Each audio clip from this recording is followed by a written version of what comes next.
Assalamu alaikum wa rahmatullahi wa barakatuh. Welcome everyone to Friday Night Live, episode 106.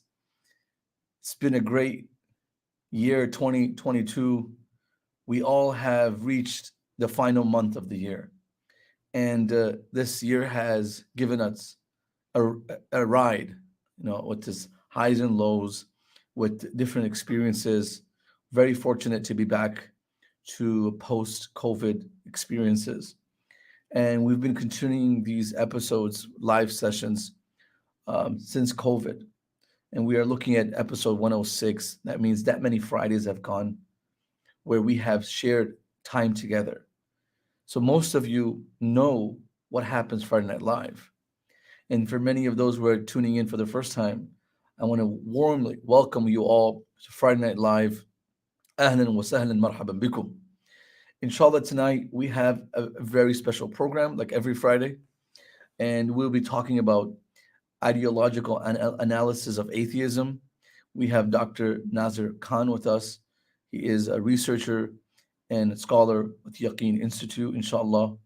And before we get into a topic that will intrigue you and create, a process of thinking for yourself, for your children, and the generation ahead of us, what's going on, especially from a belief aspect, we're going to soften our hearts by the beautiful artist who, not just by his voice, is a beautiful person, by character, by personality, our dear friend, brother Mohamed Youssef. He'll be joining us. But before we have our guests join us, you guys tell me, how are you guys doing? I see brother Hamza Haidari from Seattle and some people from overseas, DHA, Pakistan. How are you guys doing? How is family? How was your Thanksgiving weekend? We were unable to continue our program on Thanksgiving because us brothers, we had a big fat turkey on Thursday, big fat turkey. And it was so fat that, we could not walk to this computer screen. But jokes aside, everyone was busy with their family. I was traveling to Pakistan for that weekend, and we were just all over the place, and we wanted to make sure we had you guys spend time with your family and relatives that are visiting. We had the same commitment, but we do miss this whole experience. Uh, if anyone that knows the virtual world, you build a relationship with the people. There's like a family that you build globally through the virtual network. So alhamdulillah, just want to let you guys know we missed out last week and the week before, and inshallah we try to continue. Looking forward to the Sira Intensive, inshallah. We have Brother Muhammad Zubair Mirza joining us from New York. As you guys know, if you're joining from any city, state, province, country, continent, planet, please put it into the chat box so we can welcome you. We have Nida, Ahlan wa Sahlan. She is one of our dear students at Miftaah. Ahlan wa Sahlan. Welcome. All right, guys, since you guys are not telling me how your Thanksgiving weekend was, I figured that you guys did a good job. You guys had something going on. I'm going to invite Brother Mohamed Youssef, and inshallah, you guys will enjoy his voice much more than my voice. Brother Mohammed, ahlan wa sahlan. Assalamu Assalamu alaikum. alaikum. Wa Wa alaikum alaikum assalam. assalam wa rahmatullahi wa barakatuh. How are you doing? I'm fine, alhamdulillah. I'm fine. Alhamdulillah. Where are you right now? I'm in Egypt. I'm in my studio. MashaAllah, MashaAllah. And how is Egypt and the brothers and sisters in Egypt? Yeah, alhamdulillah, all is good. Alhamdulillah. Alhamdulillah, Alhamdulillah. And are you watching the World Cup? Yeah, I'm watching every day. You were telling me before we came on, your favorite team that you're hoping to win is Brazil. Yeah, I think Brazil will win, but I support our Arabian team, Morocco. It's Oh, yeah, it's in the inshallah. round of 16, inshallah. Yeah, you have Morocco there, you have Senegal there, you know. Yeah, yeah, MashaAllah, yeah, there's some good teams there. It's been a yeah, very different World Cup this year. It's yeah. ajib. Mm. And what's going on new? Are you making new albums, any new songs or nasheeds? Yes, inshallah. Yes, inshallah. So soon, inshallah. Inshallah, Allah yazid fikum khair wa baraka. Jazakumullah It khairan. feels like zaman ma ra'aynakum. It feels like few months have gone by. We haven't seen you. What's so? I think you're doing something big Yeah. secret coming up. Yes, yes. Insha- Yes, inshallah, it will come. It will be out soon, inshallah. Inshallah, inshallah.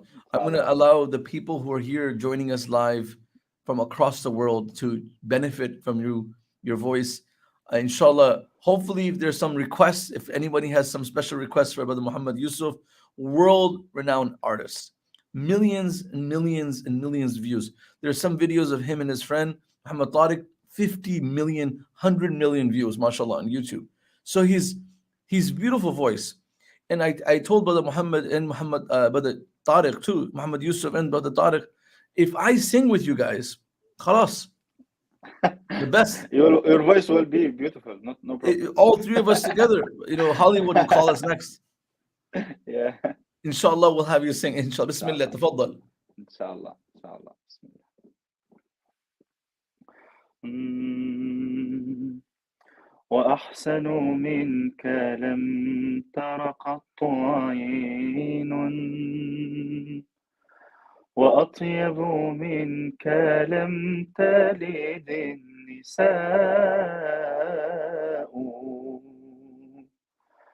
خلقت مبرأ من كل عيب خلقت مبرأ من كل عيب كأنك قد خلقت كما تشاء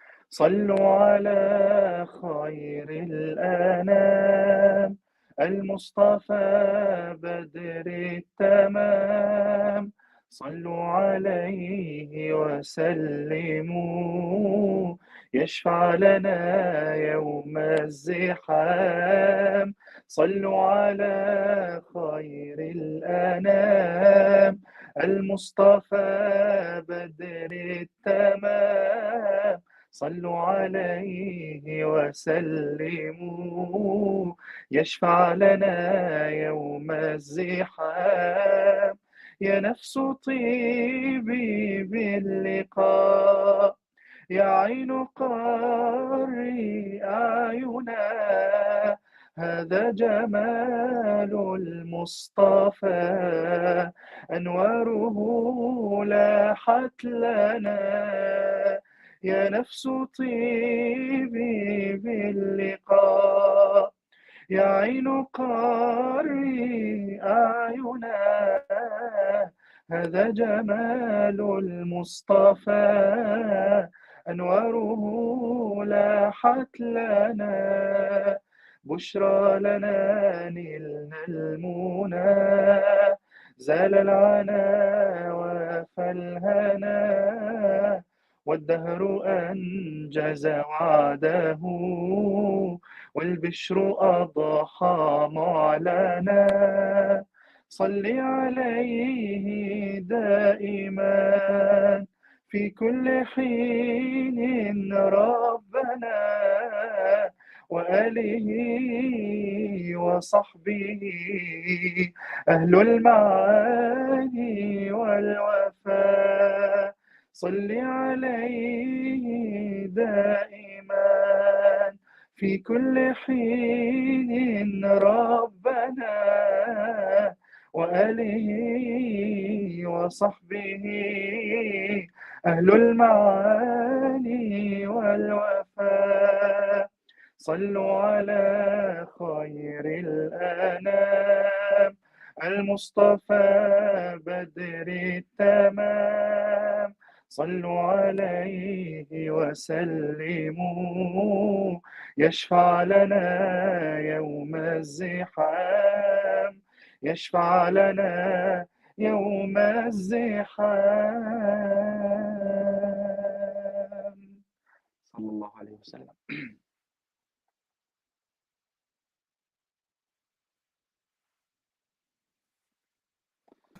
MashaAllah, tabarakallah. I didn't want to disturb you. I was going to just have you sing. Bismillah.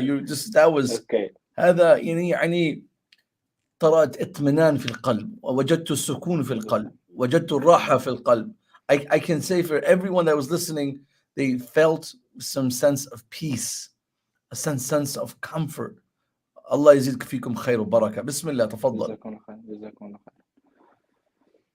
The next nasheed is talking related to the topic that you are talking about today, inshallah. It's about loving Islam. It's touching me very much, so I will sing it right now. Bismillah.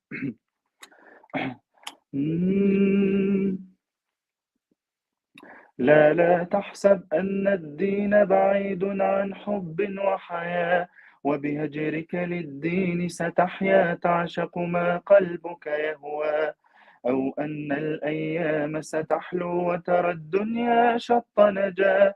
دينك بحر من آمال شط لجميل الأحلام، ليس الدين كما تخشاه ذا ممنوع ذاك حرام، فالإسلام جميل حقا هذا ليس هو الإسلام، كل أوامره تهدينا وتنادينا للخير، ينهانا عن كل طريق يأخذنا نحو الشر، فالله رحيم وحليم يدعو دوما للبر، كل أوامره تهدينا وتنادينا للخير، ينهانا عن كل طريق يأخذنا نحو الشر، فالله رحيم وحليم يدعو دوما للبر، في الدين صلاة وصيام وكذلك فرح وسرور، والمتدين من تلقاه مبتسما حلوا كالنور،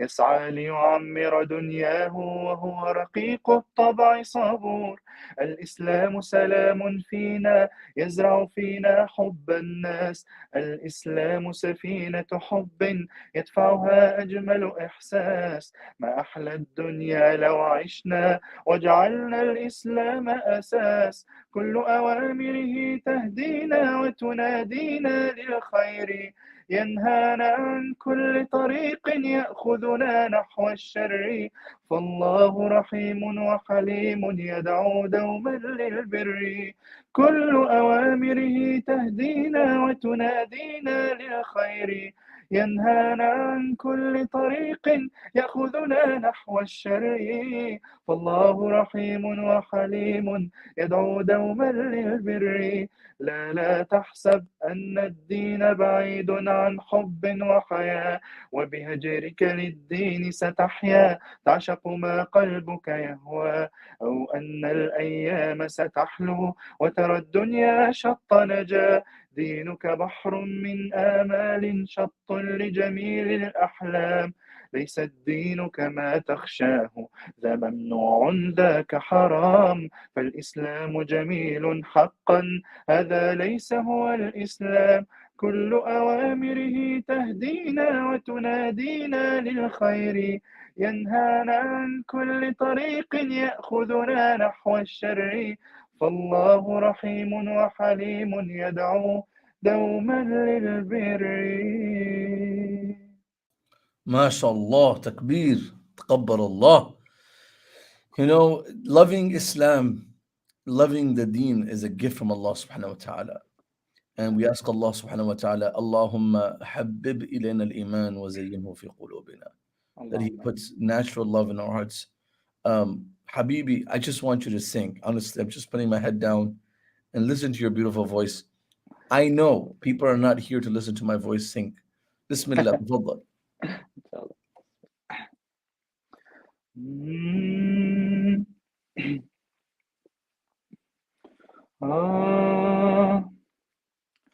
يا رب العالمين وبحق المسلمين حمدين وشاكرين، الله الله الله، آتيك نبرجا وبروحي وقلبي فداء، تجعل قلبي كالماء، الله الله الله، كالماء المستنير واللؤلؤ المنير، أحسن في الضمير، وبيد رسول الله اسقني شربة نجاة، يهدأ قلبي بلقياه، الله الله الله، صلى الله على طه خير الخلق وأحلاها.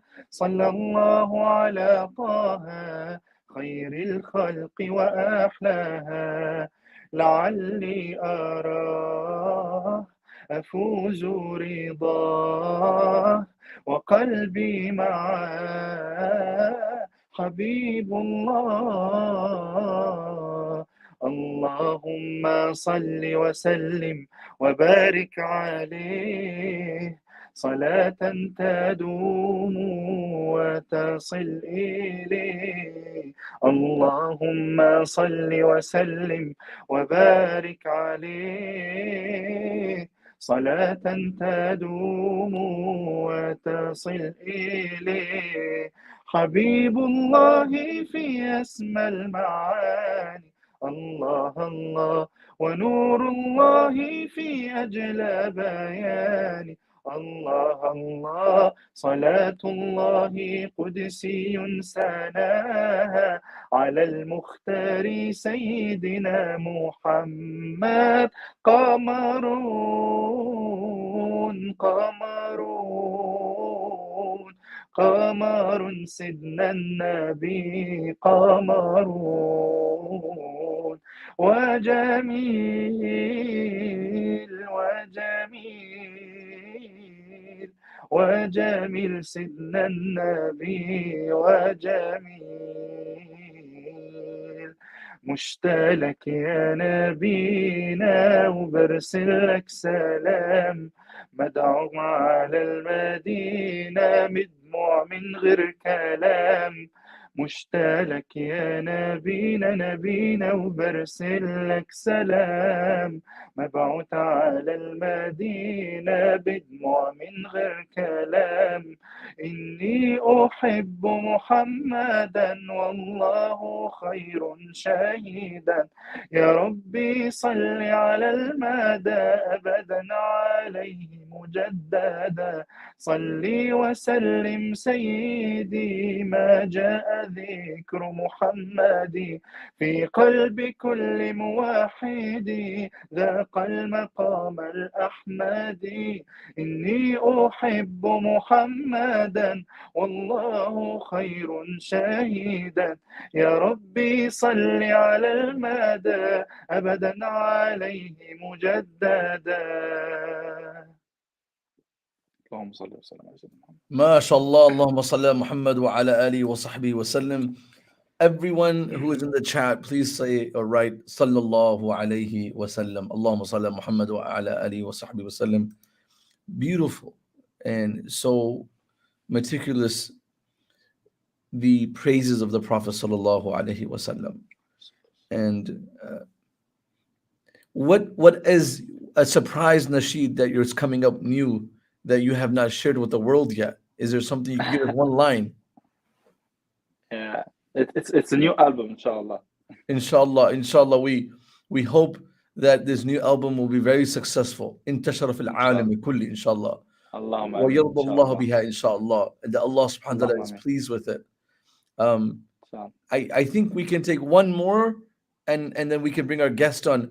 I don't want to stop listening to you, but you're in Egypt. What time is it in Egypt? It's almost 5 a.m. Oh, Salat al-Fajr. Fajr is coming. Okay. We're gonna let you go before Fajr, inshallah. Inshallah. Bismillah.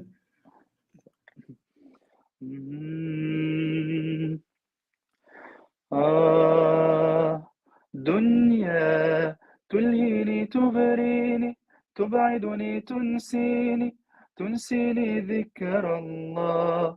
لا لا لا لا لا لا لا، نفس بالسوء أمارة طمع غدارة تشعل نيران الهوى.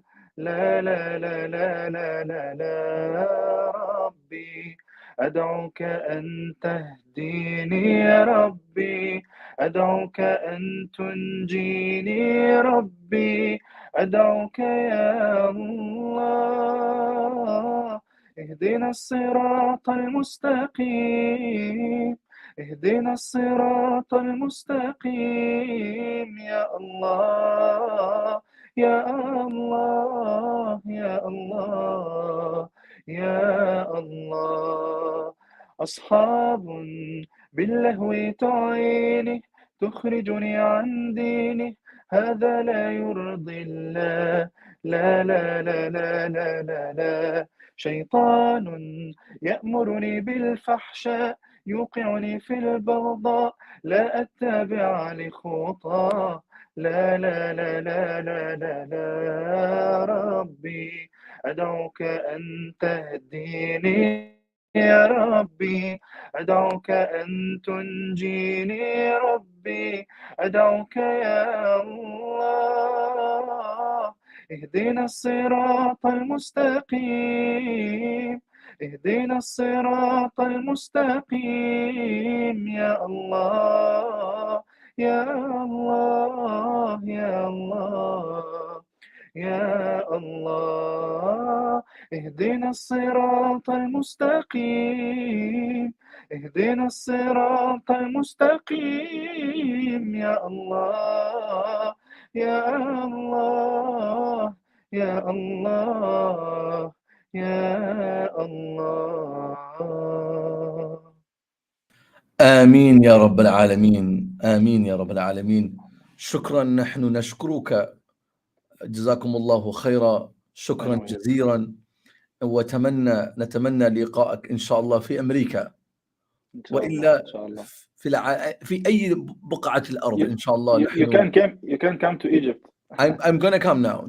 I have to come. إن You and your friend Mohamed Tariq, and you شاء الله. are legends, mashallah. In your young life, Allah subhanahu wa ta'ala has given you guys so much talent, so much beauty, so much acceptance, and continue singing the praises of Allah and the love and the praises of the Prophet sallallahu alaihi wasallam. You're inspiring so many youth, so many people around the world. May Allah accept, inshallah. آمين آمين. We جزاكم miss الله you. We خيرا. miss you. نشتاق إليك والله. والله والله me more. والله me more. بارك الله فيك. إن شاء الله إلى جزاكم الله اللقاء. إلى خير. اللقاء. إن شاء الله نراكم على بارك خير الله. إن شاء الله. Please everyone say Assalamu alaikum to our dear guest, Brother Mohamed Youssef, inshallah. Assalamu alaikum wa rahmatullahi wa barakatuh. We're very honored to have him tonight, and we're going to move to our second part of our program.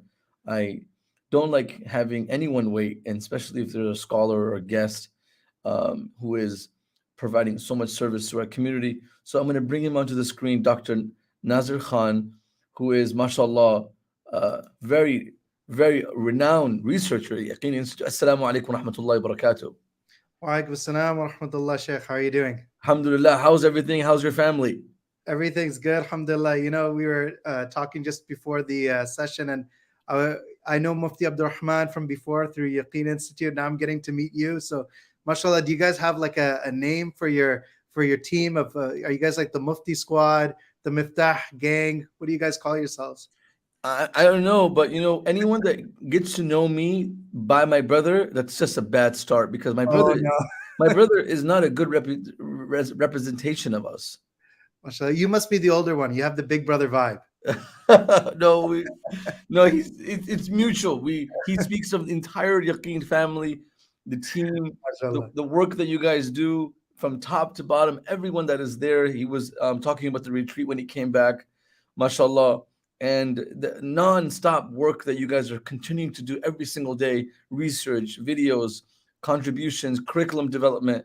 So may Allah reward you guys. We're just honestly very humble to be part of this circle where our parents honestly did all the work, and we're just kind of picking up the puzzles, putting together, and now people are seeing some things come together, like institutions and development, and they got to see the color of it now. But honestly, the hard work was done before us.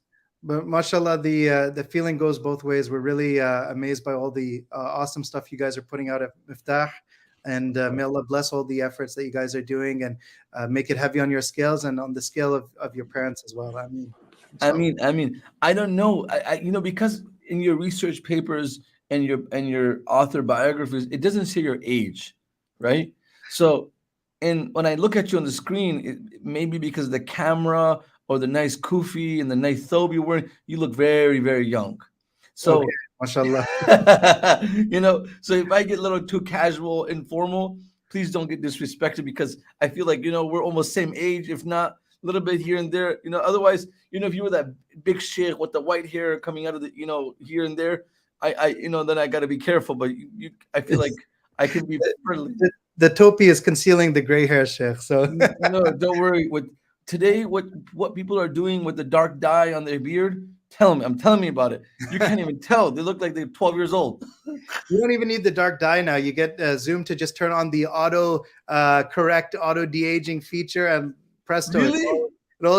it's all gone. The gray hairs Wow. get blurred out. It all disappears. Oh, mashallah. So I just want to give you that, just in case, I want to make you feel comfortable. If I say anything in any way that makes you feel young, I think you are young, mashallah. It's all good, Mufti Saab. Barakallah feek. We're honored, honestly, to have you. It's, honestly, my first time even talking to you, meeting you. Today was the first time, and I got to know that you were going to join us through the Instagram page. And when I saw that, I was like, "That's an excellent person to have on." Then I read the paragraph under the Instagram picture, and it said we were going to talk about atheism, and I was like, "Wow, that's such a topic. That's such an important topic in this age and era. It's always going to be one." And you are, mashallah, a researcher at Yaqeen. Are you based out of Canada, I guess? I am, yeah. And you are, mashallah, a neuroradiologist and assistant professor at McMaster University. And I'm very impressed, mashallah. You memorized the Quran, you got many ijazat, and you are providing services to an academic field, to Yaqeen Institute, and mashallah, and you're working as a professional provider in the field of medicine and work. Where are you right now exactly? Where are you in Canada? So just close to Toronto. Basically, my university, McMaster University, is in Hamilton. So it's about an hour from Toronto. Yeah, I know Hamilton. You're not far from Niagara Falls, then. Yeah, exactly. Hamilton is jokingly called the armpit of Ontario. So there you go. No. You guys are good people, mashallah. And so you should know the folks in Toronto pretty well, then. Depends which folks. I know there's a lot of good folks there. I don't know the names. I'm just joking. There's a lot of good people there. Canada has a mashallah very thriving Muslim community, and of course, even if you live in Hamilton, you guys get to see the benefits of the work that's happening in the Greater Toronto area. It's great scholars coming all the time. Great work that's going on. I studied in Ajax for 10 years. Mashallah. So I do know Hamilton pretty well. Kitchener, Waterloo, all the way down to Ottawa, Thunder Bay. Got to see all these places, and mashallah, the community in Canada is so far ahead, especially in Toronto, than many communities in America in establishment of schools and institutions, at least at a local level. So we're very honored that you're here with us. I don't want to hold you back for too long, Doctor. Can you tell us a little bit about yourself, your background, what inspired you, before we jump into this topic, so the audience can also get a soft pulse of you? Yeah, 100%. So a little bit about myself. So I'm a medical doctor, and my field of specialty, as you mentioned, is neuroradiology, which is the field of medical imaging that specializes in diagnosing diseases of the brain and the spine. And in addition to that, I serve as the president of Yaqeen Institute in Canada and the director of research for Yaqeen Institute. I'm born and raised in Toronto area, did my medical school at McMaster. From an early age, I was always interested in the topic of religion and science, and studying the medical sciences on the one hand, studying Islamic theology on the other hand. During a time period when the new atheist movement was a big period, a lot of people were reading Richard Dawkins, The God Delusion, and people were having doubts about this. That shaped a lot of my interests and certainly shaped my interest in this topic. I did my residency in Winnipeg, Manitoba. So I lived in Winnipeg for 5 years. What years were you there? I was there 2012 to 2017. Okay. And Winnipeg is a great community too. Winnipeg is a beautiful community. Yeah, absolutely. I really love the Muslim community in Winnipeg. One thing that's interesting about Winnipeg is we have Muslims from all over Manitoba coming together for their Eid Salah. So you get Muslims together in one big hall, for their Eid prayers, which is really nice. And the community is very close knit. If you want to meet up with each other in Winnipeg, you just message a couple of the guys, and within 5-10 minutes, you can get everyone from all over the city together, which you can't do in the Greater Toronto area. Yeah. But after Winnipeg, then I moved to Calgary. I did my fellowship in neuroradiology there, and I had a chance to get involved in the Muslim community in Calgary as well, which is another beautiful Muslim community. Calgary has a very outdoorsy feel to it. It's a city that's very close to the Rockies, the Canadian Rockies. So you have places like Banff and Lake Louise there. And so during the course of my, jumping across Canada and then moving back to Ontario, one of the things that was interesting that I did was I had the opportunity to actually drive from coast to coast, from the Pacific, from Vancouver, all the way to the Atlantic, and to visit Muslim communities across Canada and see the different makeups of different Muslim communities, the different needs of Muslim communities across Canada, and also the different connections, that we have, and the beautiful bonds that are keeping communities strong across Canada. MashaAllah. And then when did you become Hafiz? That was before. So that was at the age of 19. So when I was in my undergrad, I finished my tahfidh al-Quran at that age. But I had started as a child.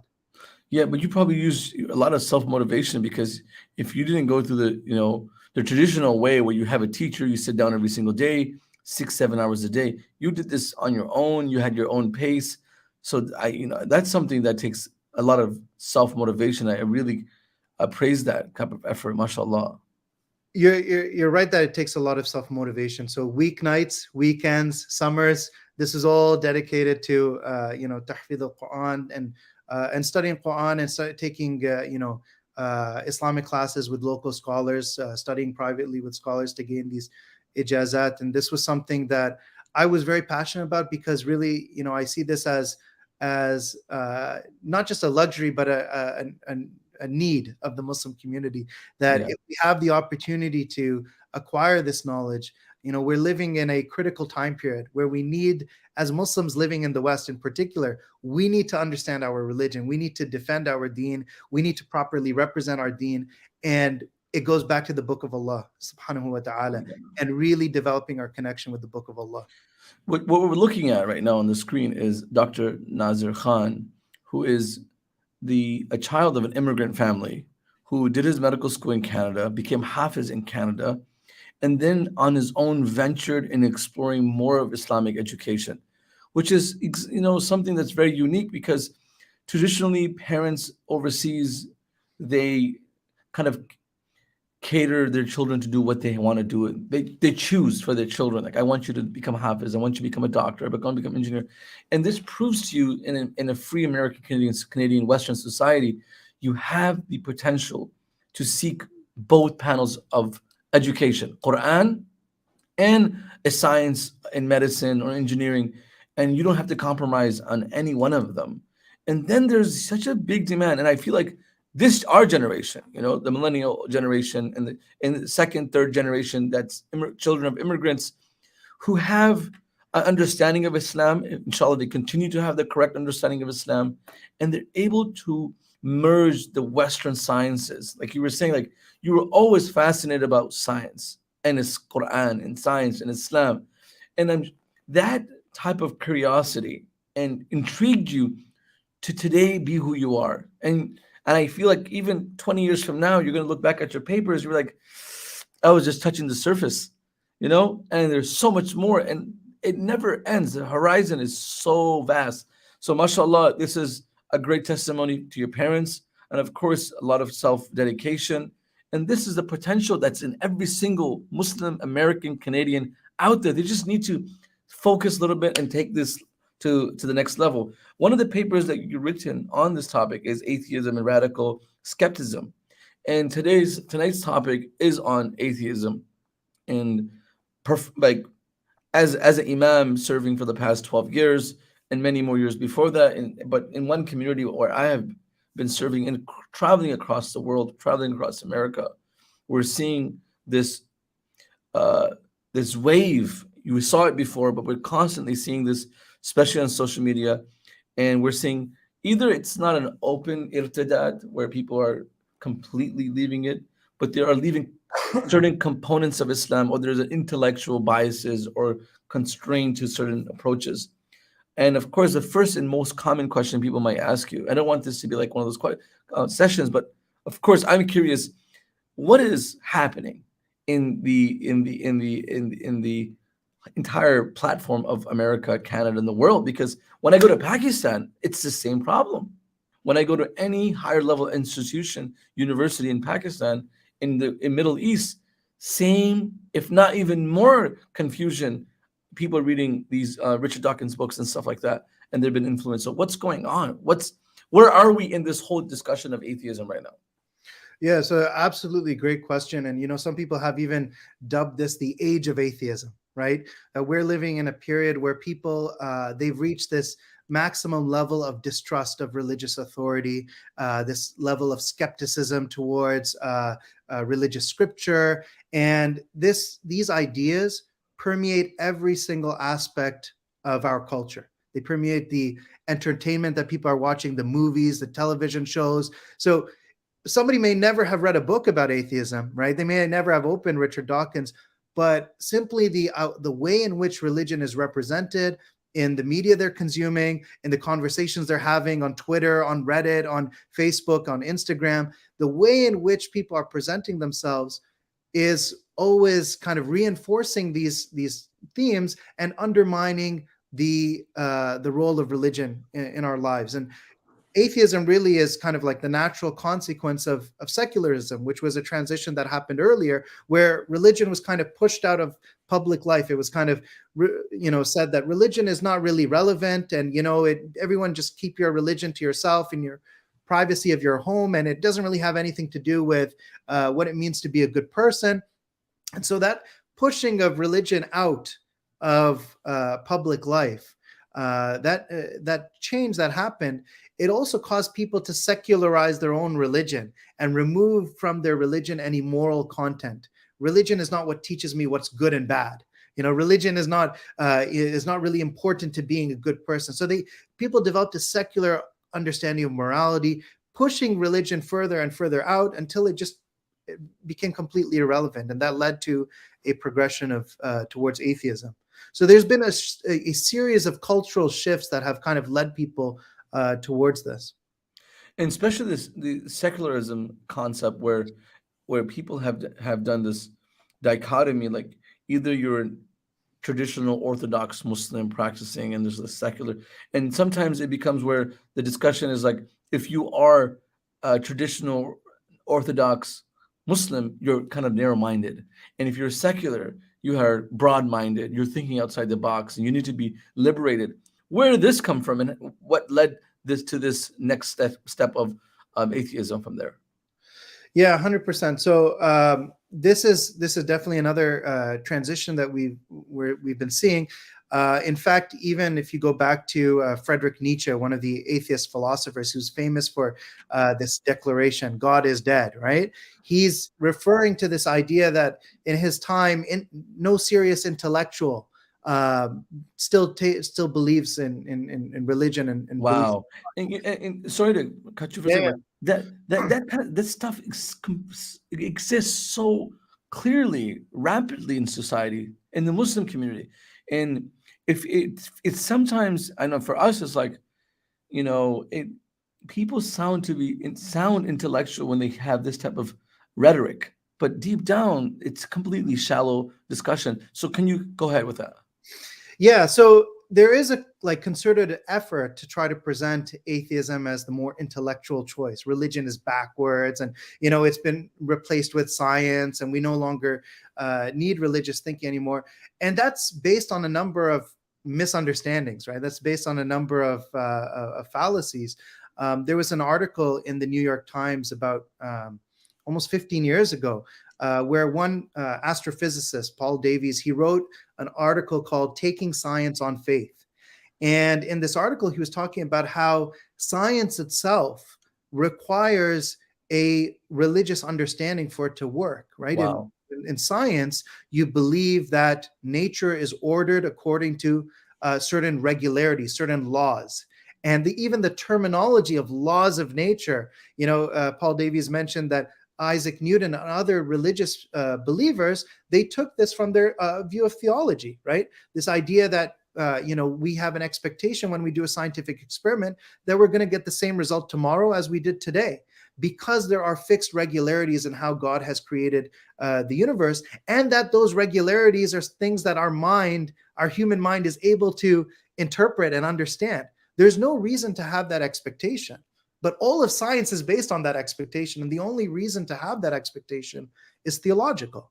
So even the very nature of science actually proceeds from a theological conviction, from a theistic worldview, a worldview based on belief in God. But we've been sold this kind of cultural idea that, being a free-minded thinker, a free thinker, a skeptical thinker leads to atheism. And now people are sort of starting to question that. And, it'd be useful to also talk about how we saw the rise and fall of the new atheist movement as well. Wow.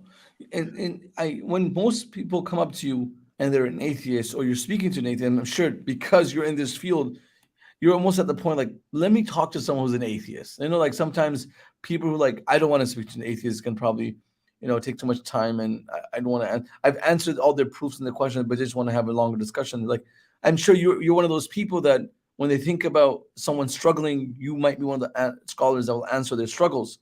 So, what are the most common questions to either a new atheist that's even struggling about atheism and the leaving a religion, or the transitioning? What are the most common questions in these minds of these people, and how do you answer them? Yeah, so there's two things that are the central kind of doubts associated with atheism. So one is the idea that religion is bad, and the other is the idea that religion is wrong, right? The idea that religion is bad, this is specifically associated with the new atheist movement, right? And this is why they're considered more militant. They're not just saying religion is wrong, I disagree with it, but they're saying not only is it wrong, it's harmful, it's dangerous, it's bad. So you had people like Sam Harris say, if I could wave a wand and get rid of either rape or religion, I would not hesitate to get rid of religion. So he's saying religion is so bad and so evil. He's saying he would rather tolerate rape than religion. People like Richard Dawkins saying that raising your child with religion is worse than child abuse, right? So these kind of ideas that they were proliferating, actually they have a pedigree. So going back to the Soviet Union, there's something that's been called the Bolshevik Crusade for Scientific Atheism. Historians have written about it. If you read books like The Age of Atheists by Peter Watson, they talk about this. And the Soviet Union actually established a league of militant atheists. And they actually had a crusade for scientific atheism, where they were trying to push back against religion, because religion was seen as something that was an obstacle in their vision of creating this utopia for people where people can just pursue their desires, right? Yep. Religion holds people back from that. So that was that idea of religion as being unutterable vileness was something that Lenin said. And churches were destroyed, mosques were destroyed. Wow. People were killed in the Soviet Union under that pretense of religion being harmful. And so even as they say that religion is bad and harmful and dangerous, we have seen so much bloodshed in the name of atheism to try to eliminate religion. The Soviet regime was one of the most bloodiest regimes in human history. You have the crusaders of the Christians, you have crusaders of the atheists. 100%, yeah. Yeah, and so two reasons you're saying most people discuss is the religion is bad or the religion is wrong. Yeah. And so you kind of have to kind of break it down. So whenever you counter it by saying atheism is bad, I'm sure they come back and say, well, two bads don't make a right. How do you answer that? Yeah, so we're not defending religion by saying that, well, atheism is bad too, right? Human beings have always used ideologies to perpetuate warfare, right? To create conflict, to further their own political agenda. So people can use an atheist ideology to do that. They can use a religious ideology to do that. People will use whatever they can, right? That's like the flag, right? People will use whatever flag, whatever signpost, whatever labels. Whatever cheap opportunity they have. Yeah. It's like a cheap shot. Whatever cheap shot they get. Whatever means are at their disposal, they will use that to try to create their own political agenda and political movements. So any ideology can be instrumentalized for violence. That's one thing. But when you actually go back to the teachings of Islam, right? And this is actually the first article that I wrote for Yaqeen Institute. It's called Forever on Trial: Islam and the Charge of Violence, right? Because anytime something happens in the news, it's not the criminal that goes on trial, it's Islam that goes on trial. Right? Absolutely. Islam is always on trial. It's like, oh, but does Islam preach violence?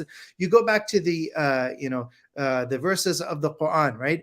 In Surah Al-Mumtahina, Allah subhanahu wa ta'ala says that Allah does not forbid you from the one who does not drive you out of your home or kill you on account of your religion, that you deal with them with antabarruhum wa tuqsitu ilayhim, right? That you deal with them with bir, the utmost level of kindness, and with justice, right? Yep. Allah subhanahu wa ta'ala mentions the famous verse that whoever saves a life, it is as if he has saved all of humanity. وَمَنْ أَحْيَاهَا فَكَأَنَّمَا أَحْيَا النَّاسَ جَمِيعًا. Right? So there are these many verses and passages, and the scholars of tafsir have talked about those verses that are misquoted. If you read the verse before and the verse after, you'll always find that there's a context whenever people misquote a verse of the Quran.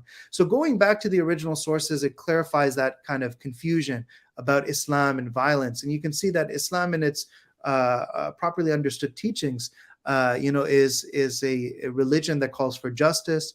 It is a religion that calls for establishing the rights of all people. And in fact, when people, try to dismantle religious order and create their own agendas, that's actually what creates political turmoil and conflict and chaos.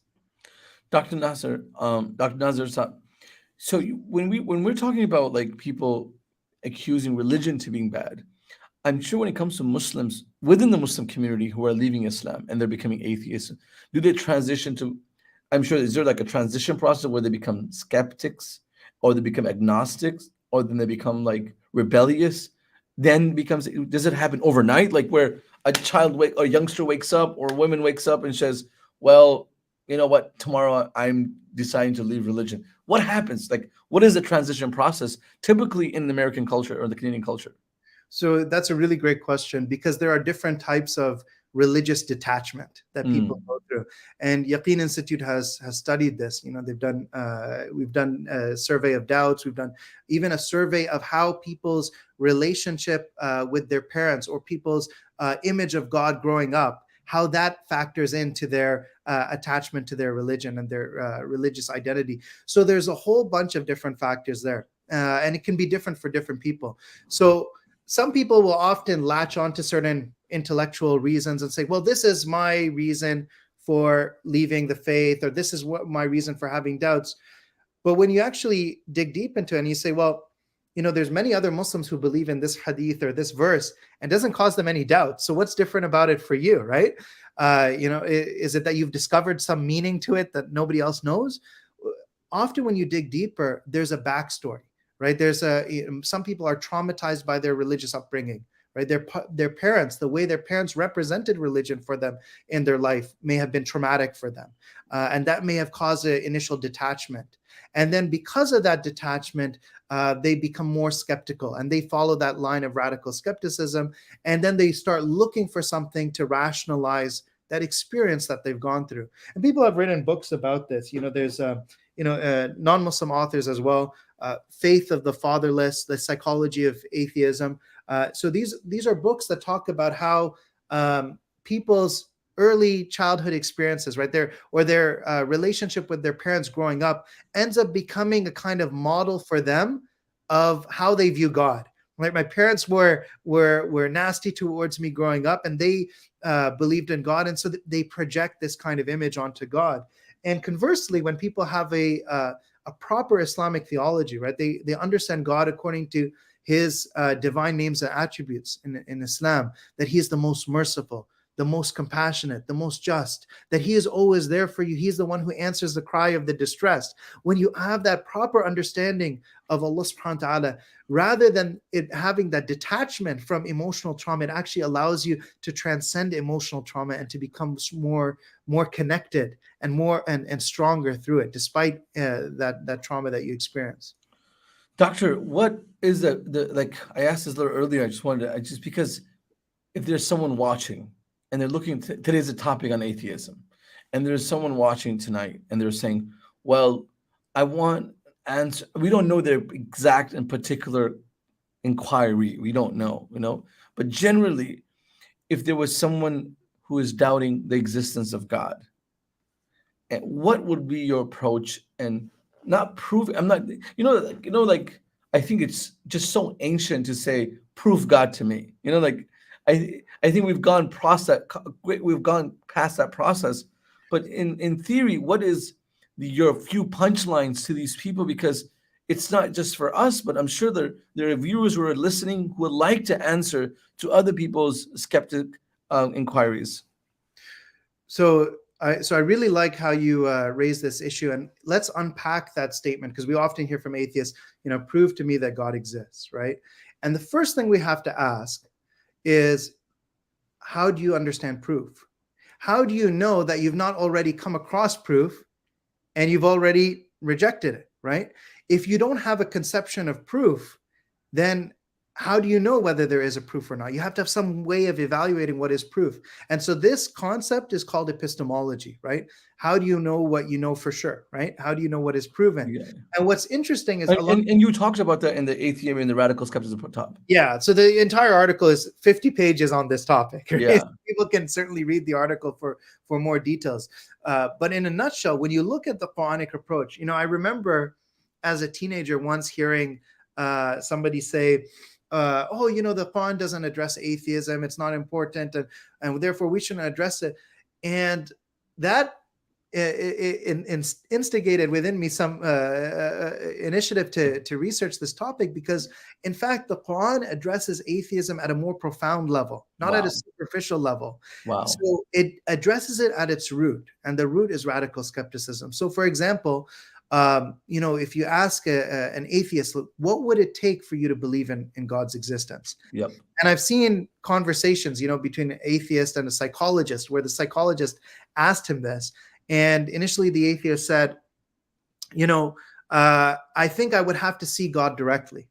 I would have to see. And then the psychologist said, okay, if that's what it would take, and you saw that, would you then believe in God? And he said, well, to be honest, I would probably think I'm having a bad hangover or something, or hallucinating. And so even that wouldn't qualify. Wow. And so you define proof in a way that eliminates the possibility that you'll ever come across proof of God. And the Quran mentions this, right? In many, many passages. So one example in Surah Al-Hijr, Allah subhanahu wa ta'ala says, وَلَوْ فَتَحْنَا عَلَيْهِمْ بَابًا مِّنَ السَّمَاءِ فَظَلُّوا فِيهِ يَعْرُجُونَ لَقَالُوا إِنَّمَا سُكِّرَتْ أَبْصَارُنَا بَلْ نَحْنُ قَوْمٌ مَسْحُورُونَ, right? Even if we were to open the gates of the heavens and they were to ascend up into them, in another tafsir, they saw the angels ascending up into them, they would still say that somebody has bewitched our eyes. Somebody has bewitched us. We're hallucinating, right? Correct. So that idea that even if you see every kind of proof that you demand, you're still not going to accept it. That concept is radical skepticism. And the interesting thing is, if you tell somebody, that's very common. I'm so sorry. I gotta continue to speak. You know why? Not because I know this topic anything better than you. Is that I'm struggling with jet lag. I gotta talk. If I don't talk, I'm gonna go to sleep. No, it's all good, Shaykh. I'm just joking. But discussion focus. And I could it be that, like, I know this is such a serious topic and I don't want to bring any humor to this, but the level of arrogance in these radical skepticism discussion, like, even after laying out all the proofs, I have relatives, they're borderline atheists, definitely agnostics, and hours of discussions, whatever hadith they want to bring out, whatever Quran, whatever historical discussions, and I'm tearing them apart one by one in these discussions. then they will say something stupid like this. Well, look at our religion today. Or like, just the fact our religion is so backwards today is a fact that there is really, Islam is not successful. Like, they're basing the success on Islam on geopolitical accomplishments. Like, you know, and because in the secular world, if you have A, B, and C, you're secular and you're successful, and that means it equates to being correct. This is so we're having these discussions where, like, someone said to me, "Do you know even France in World War II or World War I, when the economy was crashed, their opera houses were still successful. Like, their entertainment industry was successful. Whatever. It's such a like." But look at our country, our industries, our corporations, our entertainment. And I'm like, when now they're trying to hang on anything to prove their position. So there's a level of arrogance, there's a level of just random selection of choices just to bash the religion of Islam, even when they're Muslim. It's really interesting you mentioned that. There was a recent conversation I had with a brother who had experienced a crisis of faith that went on for 5 years, right? Where he wasn't sure, he was agnostic. Does God exist? Does he not? He wasn't sure about his Islam. And one of the things that he mentioned, so I shared with him this idea of the psychology of doubt, that it's not about, do you have the proofs or not? It's about the way that you're thinking. It's about what you're focusing on. Yeah. There are certain things that are creating doubt in your mind and preventing you from moving past that to a constructive relationship with Allah subhanahu wa ta'ala, where you're empowered in your relationship with Allah and your relationship with others.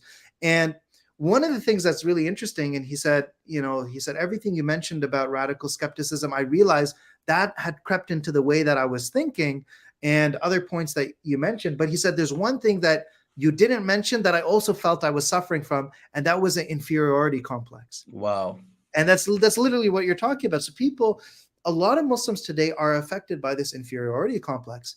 The West is so advanced, all the technology, all the achievements. Look at these Muslim countries, they're so backwards. What about the generations and generations of experience of European colonialism and the violence? You know what happens? Yeah. To these people, they they bring that argument of, like, let's not talk about the past, let's talk about the future. Yeah. So they tunnel you in the argument. It's just a great style of debate, but it's kind of stupid, because if you're arguing with me, or anyone's arguing with me, you're telling me, you're talking like, okay, we're talking about the Maple Leafs, right? Like a hockey team in Canada. And I'm talking about the hockey team in America, which is Detroit. And then all of a sudden you're like, no. Let's talk about basketball. Your team's okay. We both agree both of our teams are not good, but the Raptors won the championship. Like, wait a minute. Like, you got it. These people are not even consistent in their line of argument. So they're all of a sudden like, okay, once you start saying the past has all these beautiful times in history, like, no. Why do Muslims keep on talking about the past? Let's talk about the future. I'm like, well, you were just telling me about Paris in World War II. So let's talk about like Muslims before that. So that's what they do. They kind of tunnel you in a vision of discussion, and then they drag on to a point. So back to your discussion. I apologize. No, that's actually a really interesting direction to take the conversation, because looking at the future, one of the things that's interesting is how the new atheist movement has died down. So they used to have this large convention for atheists, and I think it was the second one where they actually had to cancel the international convention due to low attendance. Wow. And nobody wanted to show up for this event. And why is it that new atheism experienced such a huge spike and then it decreased? I think there's a number of important reasons for that. But one that's really interesting that I don't think a lot of people have talked about is that we've seen this cultural shift from a culture of liberalism, where everything is about individual reason and using reason to get to the truth, and freedom of choice, freedom of expression, all these kind of things. And under that context of liberalism, that's people are using their arguments, and they're having debates between theist versus atheist. But now we've switched from liberalism to a new paradigm, which is about postmodernism. Okay, and postmodernism, it's you have your truth, I have my truth. Everybody has their own truth. So now, if there is no objective truth, then how do you even have this debate? Does God exist or does God not exist, right? So to even call yourself an atheist now becomes meaningless. So a lot of people have switched from atheism to something called misotheism. And misotheism means hatred of God. And there's interesting quotes that I can give you about this. For example, Tom Nagel, he's a philosopher. He's written in one of his books, he says, it's not that I don't believe there's enough evidence for God. Rather, what's more important is I don't want God to exist. I hope that God does not exist. Steven Weinberg, a Nobel laureate in physics, he said, it's not that I don't think there's evidence. He says, it's that I just don't like the idea of God telling me what to do.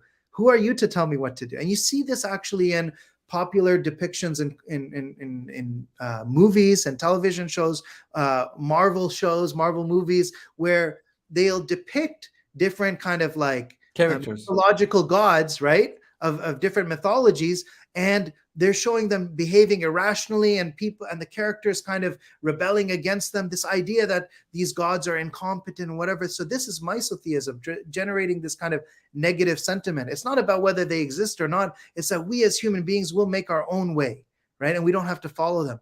That goes back to an idea of Nietzsche, who said that, human beings can become the overman, right? Which is the idea of you making your own morality, you not being slave to anyone. You don't have to bow down to anyone's authority. And fundamentally, that psychological motivation, that's what drives a lot of people. And the Quran mentions this. أَفَرَأَيْتَ مَنِ اتَّخَذَ إِلَهَهُ هَوَاهُ, right? Have you not seen the person who takes his own desires as his God, right? And Allah subhanahu wa ta'ala. Yeah, go ahead. Go ahead, doctor. You know what? I'm so sorry. Finish the ayah. You were saying Allah subhanahu wa ta'ala saying something. Allah subhanahu wa ta'ala mentions تِلْكَ الدَّارُ الْآخِرَةِ نَجْعَلُهَا لِلَّذِينَ لَا يُرِيدُونَ عُلُوًا فِي الْأَرْضِ وَلَا فَسَادًا, right? This abode of the afterlife, we grant it to the ones who do not exalt themselves on this earth. They don't want to be exalted on this earth, nor to spread any corruption. And that's interesting because it shows you humility is part of our aqidah. To the ability to accept that there is one greater than you. And when somebody called the adhan and said Allahu Akbar, the Prophet Muhammad said they have achieved the fitrah. That is the fitrah, to recognize that there is a creator and sustainer of our universe, someone who is greater than us, who created us, who brought us into existence, and he is the one who has the authority to guide us, to instruct us on how best to live our lives. The ability to accept that there is one greater than you, that is a psychological capacity, and that resistance to that idea drives a lot of skepticism towards belief in God. What happens, doctor, is that there's how the Islamophobes that nitpick verses and they take them out of context. I find this consistent also in atheists, right, and agnostics, where they flat on say, we don't need religion, and the Quran, it was for a certain time period, and it's expired. It was for an era. Now it's another era. We have to kind of advance ourselves from these processes and stuff. I'm sure you hear this all the time. And then when I have these discussions with people in the army, in the generals of very popular Muslim countries, right, and they're like they will say the qist system of the Quran is the best system. All of a sudden now they're quoting the Quran. Like they will quote wazinu bil qistas al mustaqim. Like now when it's coming like zakah or social morals and social leadership and community in insaf and justice, now all of a sudden the Quran has become their blueprint. And the Prophet, tell us how the Prophet did Banu Qurayza or did this here and all of a sudden the Prophet's seerah is now looked at in a very nitpicking way. Like, so you're kind of thinking like, are these guys honest to even their disbelief? Like, and that's my inquiry. Like, it's hard for me to convince someone who's dishonest to his own disbelief. Like if when I'm telling a person to love someone and they're saying I love them but I don't love them, like, do you love them or you don't love them? So I don't even know if you're honest in this discussion. Like, why we have? So that's what's happening. The dishonesty of their disbelief it mind boggles me. Why is that happening? Yeah, one of the interesting things about skepticism, and it's something that our scholars of Islam mentioned like centuries ago. They talked about safsata, radical skepticism, And I and think you talked about that in this paper too. in this paper, yeah. So Yeah. it's always inconsistent, Say it right? again. It's always inconsistent, and that's what Yeah. we're highlighting, right? And so, somebody will be very skeptical about one thing. If you ask a radical skeptic about God's existence, right? Atheist is just somebody who applies radical skepticism to God, right? He's a God skeptic. Why is he not a morality skeptic? Yeah. And why does he not doubt the existence of good and evil? There's actually a philosopher, Richard Garner, who wrote an article who said, as atheists, we should believe in moral abolitionism. We should abolish good and evil, because just like we don't believe in God, we Yeah. don't see in Then God. we're consistent. Yes, we don't see that there is such a thing as good and evil, right? It's just we should just talk about pleasure and pain, and that's it.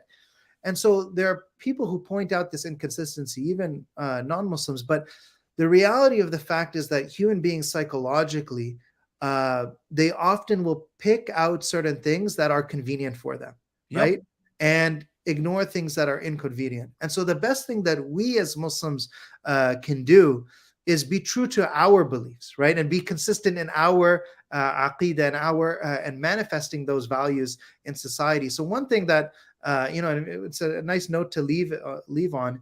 I talk about this concept of behavioral atheism, right? So what is behavioral atheism, right? We talk about atheism of beliefs, right? Where somebody doesn't believe in God's existence. But what about somebody who believes in God's existence? He calls himself Muslim, but that belief doesn't show in his actions, right? Yeah, amali. You're exactly the amali component of iman, right? It doesn't show in the way that he deals with others, right? So there are many of us, we call ourselves Muslims. Does that belief show in the way that we deal with others? Does it show in our values, in our commitment to justice, for example, in our following of the character of the Prophet Muhammad SAW, in the way that we engage with others, right? When we talk about how many people experience religious detachment because of negative experiences from certain Muslims in their lives, right? And that's one of the things that causes them to say, "Oh, I don't want to have anything to do with this." What about us reforming and correcting our own practice and ensuring that we practice Islam according to the way that Allah subhanahu wa ta'ala revealed in the Quran and that the Prophet Muhammad taught, and showing the beauty of Islam in our character and our values, so that when we say, "I believe in Allah subhanahu wa ta'ala," and that I believe Allah is all seeing and all hearing, that shows in the fact that I'm conscious and mindful of Allah subhanahu wa ta'ala's presence in my actions in private, right? That I'm truthful in private, and so on and so forth, right? So removing this kind of behavioral atheism from ourselves is important, and the ways in which we've secularized our own beliefs by adopting certain atheistic ways of thinking and behaving. I mean, Abu Hassan Nadir Rahmatullah talks about this, where irtidad is at three levels. Apostasy is at three levels. He says one is irtidad amali, and the irtidad qawli, and then there's irtidad qalbi. Like there's the act where your belief contradicts with your actions. Right. You're believing, and this thing being farad, your salah being farad, your hijab being farad, zakat being farad, and then there's a contradictory of that, on interest and stuff like those contradicted, like, and then there is, you believe, because like logically you believe fire is harmful, and now you're dipping your hand into this burning pot. Yes, there could be weak iman, and there's acknowledgement of the weakness, and there's repentance, but there's completely like shunning of that practice. Like the guy hasn't paid zakat in 20 years. Someone hasn't prayed in 5 years, like completely ignoring the fact of the practice. Then even verbally, you'll find people, and this verse is very strong. And I feel like as Muslims, I know someone's asking a question about evolution. Like I know at Muslims, we have that concept of taslim not even happening anymore, where Allah is saying, فَلَا وَرَبِّكَ لَا يُؤْمِنُونَ حَتَّى يُحَكِّمُوكَ فِي مَا شَجَرَ بَيْنَهُم ثُمَّ لَا يَجِدُوا فِي أَنفُسِهِمْ حَرَجًا مِمَّا قَضَيْتَ وَيُسَلِّمُوا تَسْلِيمًا. In older cultures, like in traditions, if our parents, like my parents' parents or my parents, taught us, this is why you do this, in our culture, we didn't question it because there was like this respect of hierarchy, right? Mhm. Like my dad knows better, he's more knowledgeable, which is not always right, but Mhm. sometimes, but if it's right, it's actually helpful. My mother is much more knowledgeable. She's telling, now we have this, every single thing is questioned. Mhm. Religion is questioned. Your mother is telling you how to cook something. Well, I know how to do it better. You know, raising kids is questioned. Your parents can't tell you how to raise kids. Everyone has a better way to do it. So when it comes to these situations, when Quran is speaking to us, there are people sitting in these countries today, in this world, like, it's not just about, I'm sure, yaqeen, we have articles that are yaqeen where it talks about inheritance for women and Yeah. small, these detailed things where it is hard for maybe women to digest, maybe Mhm. men to digest, maybe for a Muslim that's on the fringes to digest. But where is that taslim concept where it is completely, even after being convinced, you're like, and I say this most of the time after answering 95% of the inquiries. So you agree with 95%, 96%? Like, yeah. I said, even if you don't understand this 4%, like I'm sure the Sahaba believed in everything, but some of it was like, Allahu alam. Like Allah knows best so many times. Like the Prophet ﷺ did something, the Sahaba like, Allah knows best why he did it. Like we're not gonna overthink the situation. Definitely didn't do it wrong. Like even when the Prophet ﷺ was giving spoils of war, he gave to the Muhajirin more than he gave the Ansar. Like we wanted more, but like khalas, the Prophet ﷺ decided this is what it is. So where is the taslim in the Muslim generation today? And people, Muslims, I don't know why. I think again the inferiority complex. People would choose to read a Raza Aslan book on God or something. Mhm. Mhm. Like they would try to read a secular writer's book on God, which makes them think, oh, we're studying Islam, but in a secular discussion, which makes us more intellectual. But reality is there is no taslim, there is no submission. And how are you studying Islam without the submission? That's a really interesting question, and it reminded me of an analogy that I think I heard like 20 years ago from Sheikh Kamal Makki, when he was saying that when you buy a car, you do a certain amount of taslim, right? You realize that you're not verifying how the engine works. And you sit in that car and you look at the major features, right? And you're like, okay, these major features make sense. And I don't know exactly how the engine works. I don't know how the inner mechanics of the car work. I'm not able to evaluate all that stuff. There may be aspects that don't make sense to me, Yep. but I understand the fundamentals, right? Yep. And that's exactly how it is when in everything in life, right? The And you hit relation, it on the nail. The yeah, fundamentals. the fundamentals, right? When you understand that there is no logical way to make sense of reality except through the paradigm of tawheed, right? Except through understanding that Allah created us with a purpose to come closer to Him, through to perfect our moral and spiritual virtue by doing acts of righteousness. When you understand this framework, and that is the only way of making a sense of life that makes sense. Yeah, you won't know the answer to every single verse or hadith or something. There'll be answers in the books, right? And you have to do that research, and you have to respect that there is knowledge that may be beyond your level of training. And that's true of every field, right? In medicine, it's the same thing. We have now, with this new age of skepticism and Googling everything, answers for 15 seconds, patient may come and say to the doctor, well, you're prescribing me this medication, but it doesn't make sense to me. I didn't go to medical school or do residency, but I spent 5 seconds Googling this, and I found this random person on Reddit who said they didn't like it and it didn't work for them. So why are you giving me this medication, right? And so you're dealing with this kind of skepticism. And in fact, if every time you're trying to answer that person's question, they're always raising a new objection, Yep. you'll actually have to say, I can't provide care for you, because it's impossible to have any type of relationship, including a patient-physician relationship, without an element of trust.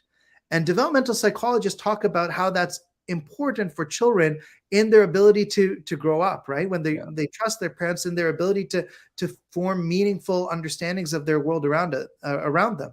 to acquire knowledge. And that's why when parents violate that relationship of trust and violate their responsibilities and the rights of their children, it's so traumatizing for a child. It's so destructive for their future relationships because they're forever traumatized by that. So having that element of trust is necessary when you specialize in every field. There's no reason why we wouldn't expect the same thing with specializing in Islamic studies, just like when you specialize in medicine, in mathematics, in astrophysics, in any other field. I just feel like with the benefit of care and doubt for the people who are skeptics about, and this feeling of taslim is what's made them insecure about it. I'm sorry, I think you have to go. We'll wrap it up in a few minutes. It's late. Is that I feel like I think the inability of scholars to answer some of the questions, like in the olden culture, was like, just shut up and Allah, God said this, like, which some ways is sometimes better for someone who doesn't understand, right? But like, don't question God, don't question Islam, don't question the Shaykh. So where people are now like, so there's like, I think there's this rebellious nature now, like where everything is going to get questioned. And I feel like scholars, if they don't know the answer, they should refer it to someone that knows the answer better. Like, don't give a wrong answer, because in today's world, even like a 12-year-old kid will come up to you and say, well, you're like, this is wrong. Like, how many times you a scholar who studied 20 years will quote a weak hadith, right? And an average person will come to like, so we have to be, I think, at a scholarly level too, like, don't know the answer, go ahead, and then build this confidence. And unfortunately, no disrespect to any level of scholarship to anywhere in the world. And I feel like there has to be an extreme merge of the Western sciences and Islamic sciences to a certain degree, where we can answer some of these. And when I read the work of even great scholars of Hindustan, Pakistan, India, Syria, and different parts of the Middle East, these scholars were highly educated in academic sciences. Mm-hmm. They were not just, they were quoting Bukhari and Muslim, but look at Ghazali, look at Abu Hanifa. What a philosopher this person was. These guys were psychologists. They were philosophers. They were able to literally dissect their questions and answer in the most meaningful way, where, like, what are we talking about? Even today's philosophers cannot answer impact. So these are things I feel like there is a sense of insecurity in the institution of knowledge and scholarship. Maybe that could be an issue, and we have to fix that too. Yes, I definitely agree. Like when you look at somebody like Ibn al-Nafis, right? He's the one who discovered pulmonary circulation, the fact that how blood supply goes through the lungs, before re-entering the heart. And he was also a scholar of Islamic jurisprudence. He was also a scholar of Islamic theology. Our history is a testament to the fact that Muslim scholars recognize that natural sciences are also religious sciences. Amazing. There's Amazing. ayat al-kawniyya and ayat al-Qur'aniyya, and it's all religious sciences. Amazing. You're learning the signs of Allah in nature, you're learning the signs of Allah in scripture. And because of the modern state of many religious scholars being alienated from the natural sciences, people no longer look to them as authorities, and they've lost the trust of the people. So this is one of the things that we can cultivate in our communities of religious scholars, bringing back an awareness and appreciation. And of course, everyone has their field and they recognize their limitations. And it's okay to say about things that, I'm not familiar with this, right? You're a neuroradiologist, right? Right. And you're a physician, and I'm sure that you don't feel shy if somebody comes to you about some part of the body. Then you're like, you know what? Go somewhere else. That's how medicine works. It's all referring and consulting with the one who is the specialist in that area. Yeah. And that's how Islamic studies worked as well, right? So we need to recognize that, and we need to revive that interdisciplinary nature of our work. A few years back, I read A Brief History of Everything. I don't know if you read that book. What a pathetic book, Like, I mean, the arrogance of trying to write a brief history of everything, right? To think that you can summarize this stuff without expertise in all these different fields, right? Was it Bill Benson or someone like that wrote it? I'm forgetting the name exactly, but He was an atheist on the flight with me, one of my flights somewhere, and we talked for like 3 hours. And then when we were done, he's like, "Can you recommend me a book? I'll recommend you a book." So I remember recommended a book on Siro. He recommended this book. Like he's like, "This is our Bible. Like we go by this book, you know." And and after reading like half of the book, I'm trying to see if he could come up with the proof that creation can exist without a creator, right? And then he finally pulls up discussion where like the fungus, termites, the small bugs that come out of garbage, how they came into existence without a pre-existence. And then he doesn't rationalize that fungus is also life. So he completely misses that creation to procreation, and like he's just trying the most pathetic way to prove there could be existence without a khaliq. Am khuliqu, like whole concept. Am khuliqu min ghayri shay'in am humul khaliqun. Like it comes back. Where did you come from? So I really this discussion on atheism and the way you have described it, and I fell in love with it, not just because it's just you kind of able to capture it from an academic atheist discussion, but your soundness with the knowledge of Islam and how simple but profound you're able to explain it. And I'm sure your articles have talked about it even more. Sometimes I know at Yaqeen you guys have other ways to make sure people digest the articles. Man, this stuff is something that has to be like put into like sound bites and explained so much easier to some people, because sometimes like a person wants to learn about this, like after they read like 4 pages, like man, I can't understand what's going on. It's so important. Yeah, and that is something that, alhamdulillah, at Yaqeen Institute, we have just such a brilliant team that, creates curriculums for students, takes the material from the articles. We have teams that make infographics. We have teams that make video series based on it.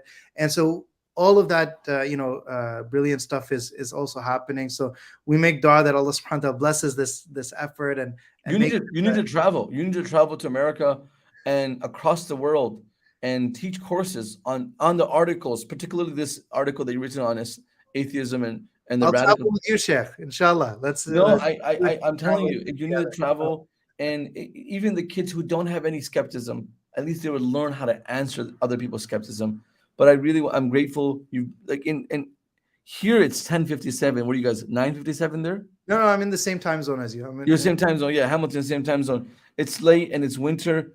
I really appreciate your time, and I trust me. I saw you look at your phone like 8 times. I know it's way past your bedtime, and I probably think your family's waiting for you and your kids, and it's a Friday night, and you probably had a long day of work. I really, really appreciate it, and I didn't know such gems were sitting in the armpit of Ontario. like like There you go. who would know there are diamonds sitting in Hamilton?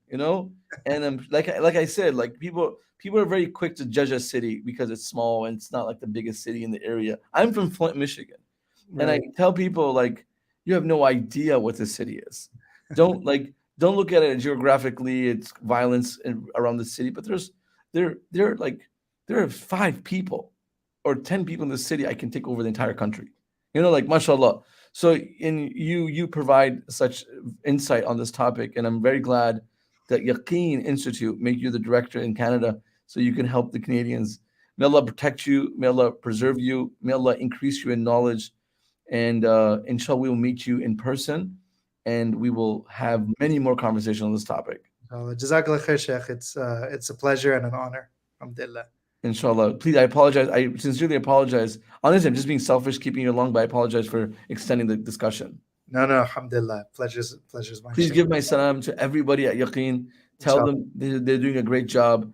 And Sheikh Omar Suleiman, his beard is getting darker every day. So is he getting younger or is he getting older? Ask him. Okay. Or is he using the Zoom filter? You never know. That's where the skepticism comes in, Sheikh. or it could be the yaqeen that he has in his heart, the nur that reflects on his face. Oh, for sure. There's a lot of nur there, Sheikh. Alhamdulillah. Jazakallah khair. Take care, inshallah. Assalamu alaikum wa rahmatullahi wa barakatuh. Wa alaikum assalam wa rahmatullahi wa barakatuh.